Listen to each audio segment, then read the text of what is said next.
Welcome class. I want to go over another video where we really focus on interpreting the key features of functions to the real world problems that they show up in. So let's look at the first example. It says h of a is a function that relates Charlotte's height in inches to her age in years. Another way to say this is Charlotte's height, h of a, is a function of her age in years, a. Explain the meaning of the following statements. H of 7 is equal to 49. So let's look here and make sure that we're interpreting this the right way. And I see, okay, h of a is the function, right? In where a is her age in years.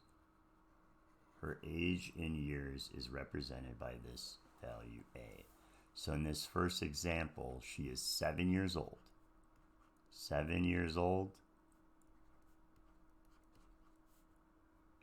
And she is 49 inches tall. So that's what I mean by interpreting this statement, but in the context of the problem, in the context of the real life situation. Okay, good. So here, what is it? Well, a, the thing inside of the, the input into this function is her age in years. So when she is 8 years old,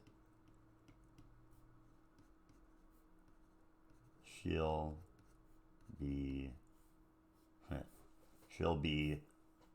b inches tall, whatever this value b is. Okay, good.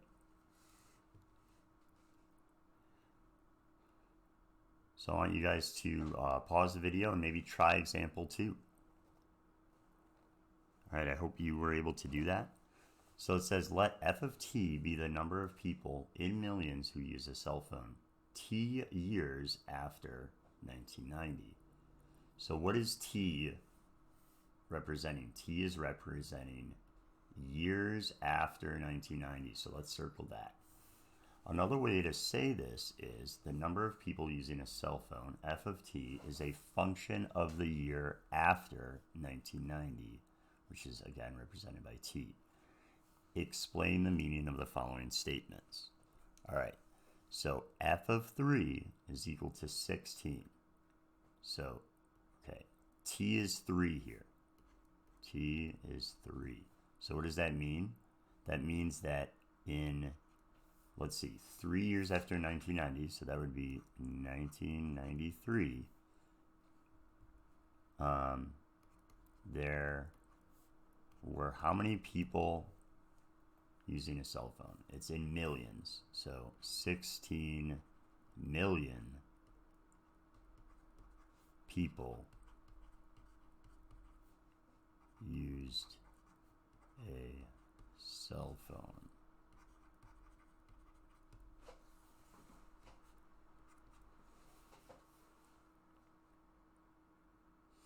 And here f of 0 would be, right, that would be 1990 because it would be 0 years after it, and there would only be 5 million people using a cell phone.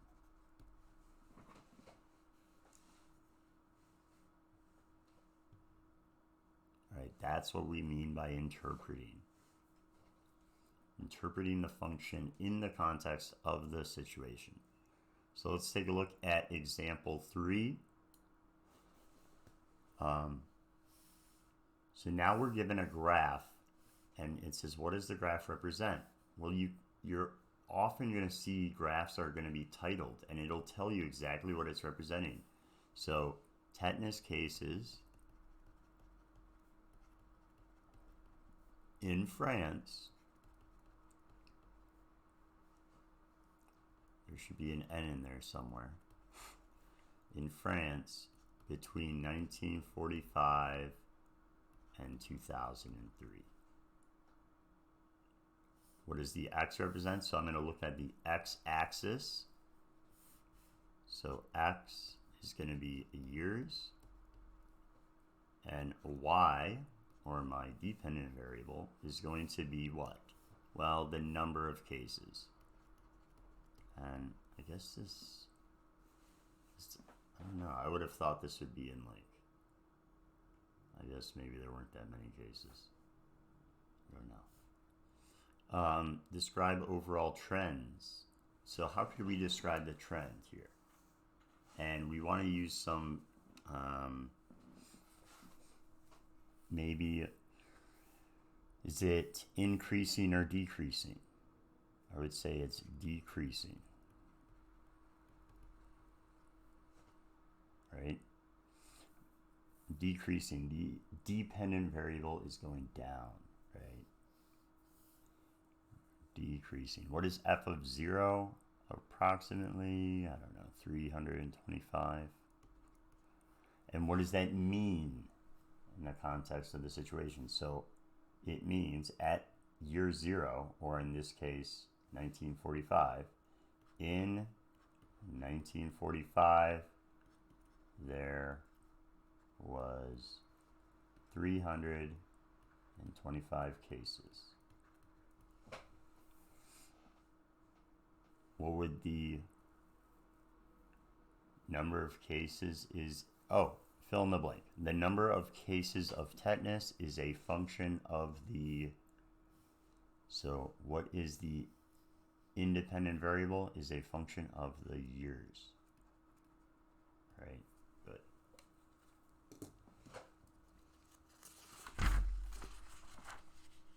All right, I want you guys to try example 4 on your own. And let's see. Yeah, try example 5 on your own too. So I will see you guys in the next video.